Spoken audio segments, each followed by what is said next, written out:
Ketika Jinwo sedang berpikir keras bagaimana caranya untuk bisa menyelamatkan Hunter Cha, seketika langsung teringat dengan Hunter Min yang sudah gugur. Jinwo langsung menyuruh untuk mematikan kamera, agar apa yang nanti akan dia lakukan tak diketahui oleh publik.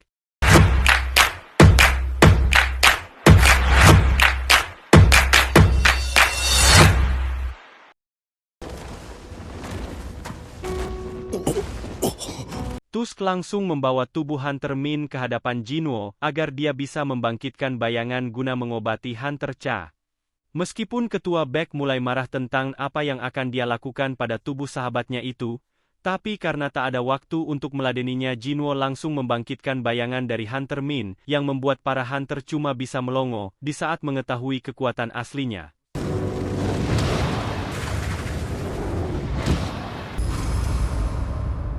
Tanpa diperintah oleh Jinwo, bayangan Hunter Min langsung bergerak sendiri dan melakukan penyembuhan pada tubuh Hunter Cha.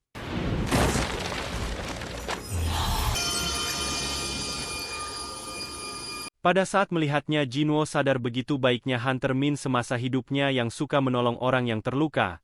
Sekarang juru kamera mulai mengerti mengapa Jinwo menyuruhnya untuk mematikan kamera. Skill yang bisa membangkitkan orang mati memang tidak seharusnya untuk diketahui banyak orang. Dikarenakan kekuatan ini akan semakin mengerikan, jika si pengguna bertarung dengan musuh yang lebih kuat, maka skillnya akan terus meningkat. Ketua Beck berpesan Hunter Min pasti akan sangat berperan penting jika nanti bertarung lagi. Tapi dia tidak mau jika bayangan Hunter Min harus turun ke medan perang karena orangnya yang tak suka dengan kekerasan. Jinwo sepakat dengan apa yang dikatakan Ketua Beck. Oleh sebab itu dia akan membatalkan bayangan Hunter Min sebagai rasa hormat kepada dirinya.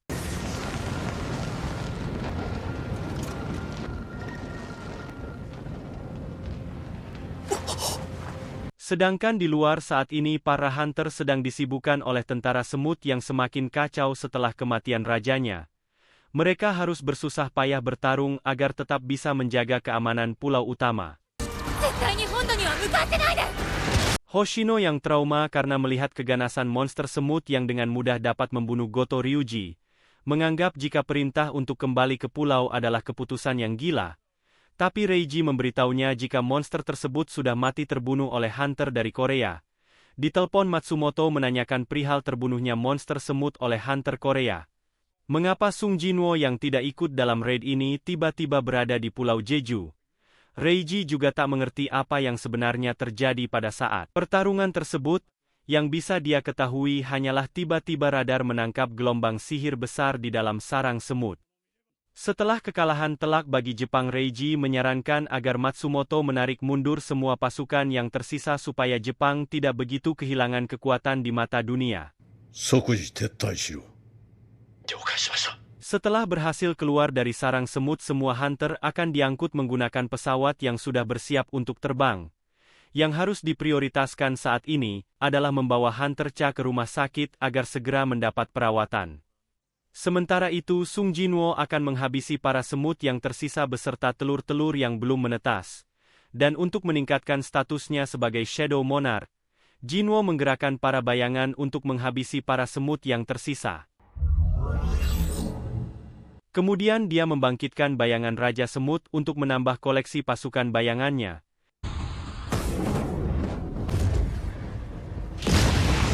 Seperti biasa, bayangan baru yang memiliki status tinggi akan meminta Jinwo untuk memberinya nama dan Jinwo pun menamainya Beiru untuk prajurit barunya yang berperingkat sebagai jenderal. Tentara semut yang berterbangan sebentar lagi akan sampai ke pulau utama. Para hunter di garis pertahanan terakhir sudah bersiap untuk menyambut mereka agar tidak sampai ke kota. Sebagai tugas pertama sebagai tentara bayangan, Jinwo menyuruh Beiru untuk membereskan semua semut yang akan masuk pulau utama.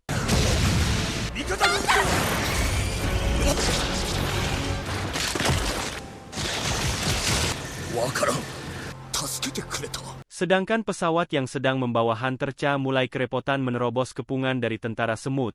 Bahkan proteksi yang dibuat oleh Hunter sihir mulai goyah. Sementara Choi Jongin dan Hunter Lim berusaha keras untuk mengurangi serbuan dari semut-semut itu. Untungnya Sung Jinwo berhasil menghabisi semua tentara semut dengan satu serangan dari jarak jauh. Dan pada akhirnya semua semut berhasil dihabisi oleh para hunter yang sudah berjuang keras untuk menjaga perbatasan. Setelah melakukan 4 kali raid ke Pulau Jeju, kali ini Serikat Hunter berhasil mengatasi ancaman besar yang dapat menghancurkan sebuah negara. Sedangkan di tempat lain kapal perang Cina berjaga di perbatasan agar tidak ada monster yang melintas ke wilayahnya. Terpantau dari jauh tentara semut yang kabur dari Pulau Jeju mulai mendekati mereka. Seorang hunter peringkat S dari Cina langsung menghanguskan para semut dengan sekali serangan saja.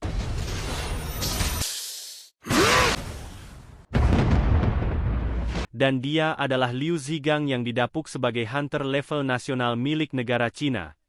Untuk mengenang para hunter yang gugur, pemerintah Korea membangun monumen sebagai penghargaan kepada para pahlawannya.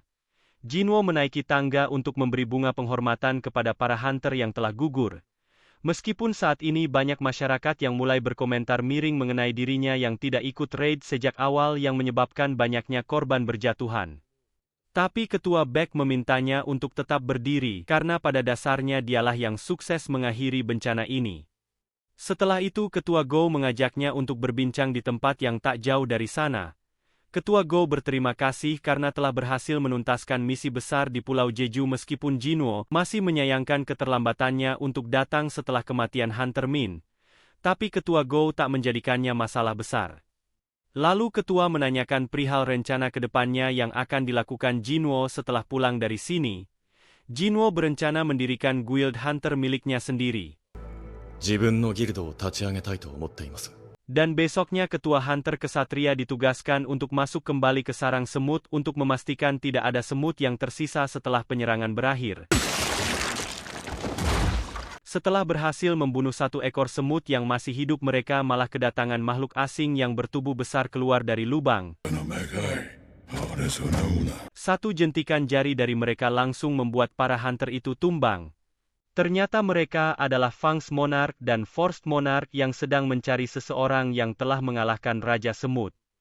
Mereka mengetahui jika yang telah meluluh lantakan semua ini adalah kekuatan dari Shadow Monarch. Tapi mereka masih belum mengerti mengapa orang itu berada di pihak manusia. Setelah dirasa tak ada urusan lagi di tempat ini, Forest Monarch langsung membuka gerbang dimensi untuk pergi dari sini. Tapi Fangs Monarch merasakan ada kekuatan besar yang datang. Tapi Forest Monarch tak ingin berurusan dengannya dan memilih untuk pergi. Dan akhirnya Fangs Monarch juga memilih untuk meninggalkan tempat ini karena tak ingin situasinya bertambah kacau. Ternyata sosok yang mengikuti mereka adalah Sung Il-wan, orang yang pernah mengirim Huang Dongsu ke rumah sakit dengan sekali pukulan. Dia terlihat sedang mencari informasi tentang apa yang sedang direncanakan oleh para monark. Sung Jinwo yang sedang dalam perjalanan untuk pulang terjebak macet yang panjang. Tiba-tiba mendapat telepon dari Ketua Go dan memberitahu jika ada gerbang peringkat B yang terbuka di ujung tol dan meminta Sung Jinwo untuk menanganinya. Di tempat kejadian, si Nobita yang sedang menunggu dikabarkan jika hunter yang akan menanganinya malah terjebak macet dan tak bisa datang tepat waktu. Sung Jinwo sudah tiba dan akan menyelesaikan gerbang ini seorang diri tanpa harus menunggu yang lain datang. Setelah beberapa saat, gerbang itu berubah yang tadinya cuma peringkat B menjadi gerbang merah. Setelah di dalam Jinwo yang tiba-tiba berada di dalam hutan, langsung menyadari jika ini bukan gerbang biasa melainkan gerbang merah. Tanpa basa-basi Jinwo langsung memanggil semua tentara bayangan untuk menghadapi para monster yang sudah menyambutnya.